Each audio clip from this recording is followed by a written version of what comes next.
Hello friends, welcome back. आज मैं discuss करने वाला हूँ आपसे 6 अप्रैल का इंडियन एक्सप्रेस। बेसिकली आज हम पूरे न्यूज़पेपर को डिस्कस करेंगे with in a short time, क्योंकि एक्सप्लेन सेक्शन में कुछ इतना इम्पोर्टेंट नहीं है। दैट्स वाई पूरे न्यूज़पेपर को डिस्कस करेंगे। चलिए मेरे साथ, मैं हूँ आपके साथ संदेश गर्ग और हम डिस्कस करने वाले हैं द इंडियन एक्सप्रेस। देखो, सबसे पहला टॉपिक है will hear petition against electoral bond scheme CGI. हमारे चीफ जस्टिस ऑफ इंडिया जो है भारत के एन वी रमन्ना साहब, इन्होंने कहा है कि इलेक्टोरल बॉन्ड स्कीम के अगेंस्ट जो भी पिटिशन है उनको सुना जाएगा। अब ये क्या चीज़ है, क्या भला है भाई ये इलेक्टोरल बॉन्ड, ये सारी बात मैं आपको बताने वाला हूँ। देखिए क्या केस है कि कुछ एनजीओज हैं जिन्होंने इलेक्टोरल बॉन्ड के ऊपर सवाल उठाए हैं और सुप्रीम कोर्ट में याचिका दायर की है। तो दोस्तों, इलेक्टोरल बॉन्ड स्कीम क्या होती है, सबसे पहले आपको यही जानना चाहिए और अंत तक यही जानना है, क्योंकि पॉलिटिकली उसका क्या व्यू है ये आपके लिए मैटर नहीं करता है। बस आपको एग्जाम पॉइंट ऑफ व्यू से इलेक्टोरल बॉन्ड्स के बारे में पता होना चाहिए। देखो, इलेक्टोरल बॉन्ड्स क्या होते हैं? ऐसे बॉन्ड्स होते हैं, अगर सीधी सिंपल लैंग्वेज में मैं आपको समझाऊं तो पॉलिटिकल पार्टीज़ को चंदा देने के लिए एक ये तरीका है। अगर आप कैश नहीं देना चाहते हैं तो डायरेक्टली आप इलेक्टोरल बॉन्ड्स खरीद के, जिसे एसबीआई के द्वारा इशू किया जाता है, आप किसी भी पॉलिटिकल पार्टी को चंदा दे सकते हैं। ये 1000 रुपये, 10,000, 1 लाख, 10 लाख, 1 करोड़, और इसकी कोई अपर लिमिट नहीं है। आप कितने का भी इलेक्टोरल बॉन्ड खरीद सकते हैं। तो सबसे पहली बात तो यही है कि ये 1000 के मल्टीपल्स में चलता है। एक चीज़ तो ये याद रखना है आपको, ठीक है? ऑब्जेक्टिव क्वेश्चंस में आपको कंफ्यूज किया जा सकता है, तो याद रखना है कि 1000 के मल्टीपल्स में ही चलता है। इसको इशू किया जाता है स्टेट बैंक ऑफ इंडिया के द्वारा। इसकी कोई अपर लिमिट नहीं होती है। और सबसे इम्पोर्टेंट, जो भी डोनेट करता है, जो इन इलेक्टोरल बॉन्ड्स को खरीद के पॉलिटिकल पार्टीज़ के अकाउंट में रिडीम कराता है, तो उसका नाम इलेक्टोरल बॉन्ड में मेंशन नहीं होता है। डोनर का नाम मेंशन नहीं होता है, ठीक है? कंट्रोवर्सी क्या है? कंट्रोवर्सी ये है कि कुछ एनजीओज या कुछ लोगों का ये कहना है कि इलेक्टोरल बॉन्ड जिस इंटेंशन के साथ लाए गए थे कि पॉलिटिकल पार्टीज़ की फंडिंग में ट्रांसपेरेंसी को बढ़ावा मिलेगा, कैशलेस डिजिटल फंडिंग होगी, तो इससे हुआ ये कि डोनर का नाम नहीं है। तो सबसे पहली बात, किसने पैसा दिया ये पता नहीं पड़ेगा। किसने पैसा दिया ये पता नहीं पड़ेगा तो जनता को मालूम कैसे होगा कि किस पार्टी को कौन सपोर्ट करता है, या कौन सी पार्टी किस के फेवर के लिए काम करेगी अगर ये इलेक्शन जीत जाती है। तो अगर एक्स वाई जेड बिजनेसमैन किसी X Y Z political party को फंडिंग कर देते हैं और लार्ज अमाउंट में फंडिंग देते हैं, तो फिर जो पॉलिटिकल पार्टी है वो पावर में आने के बाद उन्हीं लोगों के लिए काम करेगी। तो इलेक्टोरल बॉन्ड में डोनर का नाम नहीं होने से ट्रांसपेरेंसी का एक ये इशू है।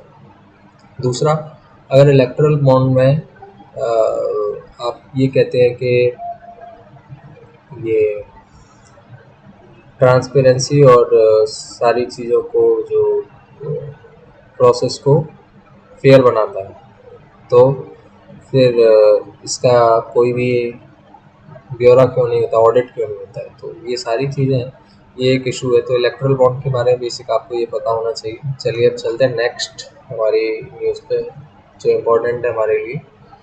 तो नेक्स्ट न्यूज़ देखते हैं।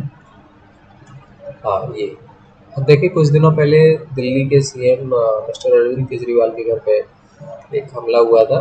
कुछ लोगों ने वहाँ पर प्रोटेस्ट करने के दौरान वहाँ थोड़ी सी तोड़ फोड़ की, बूम बैरियर्स वगैरह टूट गए थे।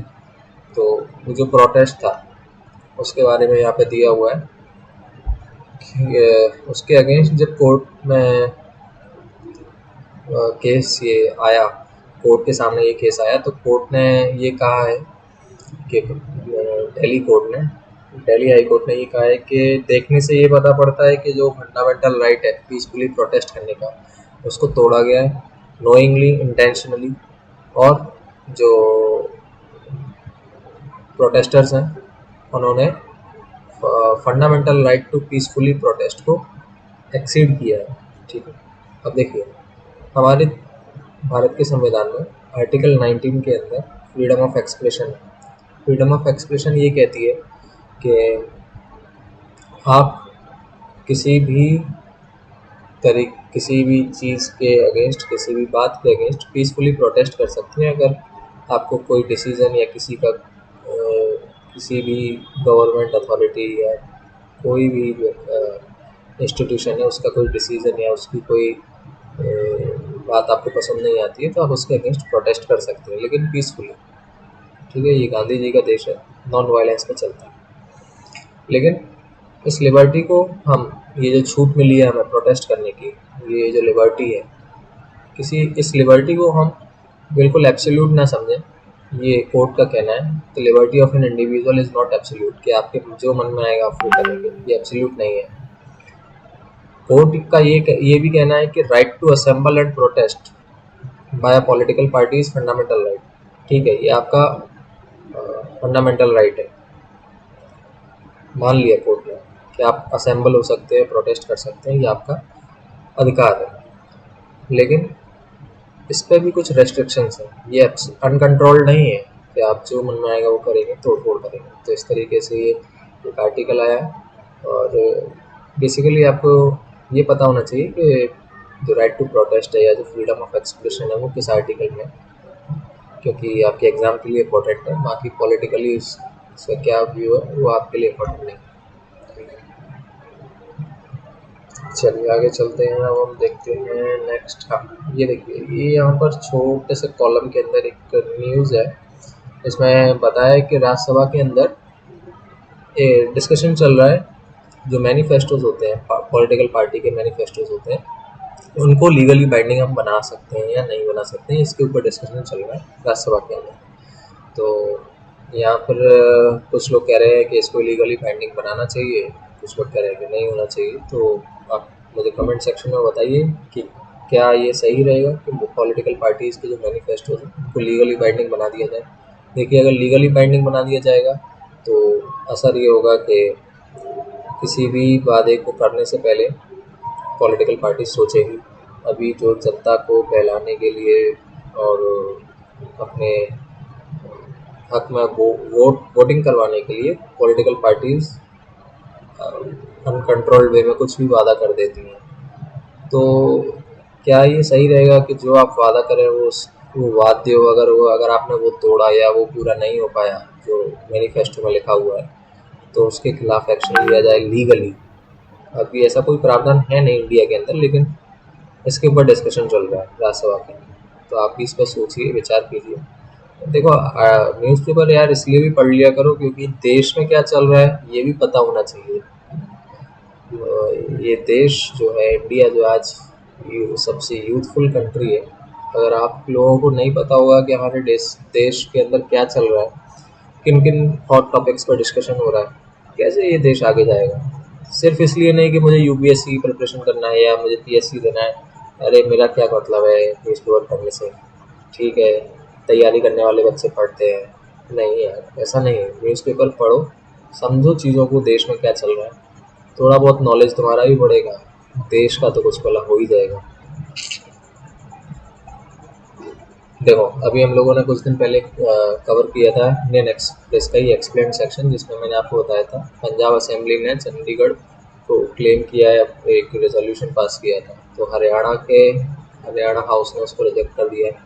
ठीक है, इसमें ज़्यादा डीप में नहीं जाएंगे, बस आपको मैंने यहाँ पर हाईलाइट किया है कि उस क्लेम को रिजेक्ट कर दिया गया हरियाणा हाउस में। और फिर नेक्स्ट हम बात करें तो यहाँ पर, हाँ देखिए, ये बहुत अच्छा आर्टिकल आया है जयश्री रॉय मैडम के द्वारा कि चॉइस इज़ योर्स। अब ये क्या कह रही है तो मैं आपको समझाता हूँ बहुत सिंपल लैंग्वेज में। आर्टिकल तो काफ़ी बड़ा है लेकिन मैं आपको समझा देता हूँ।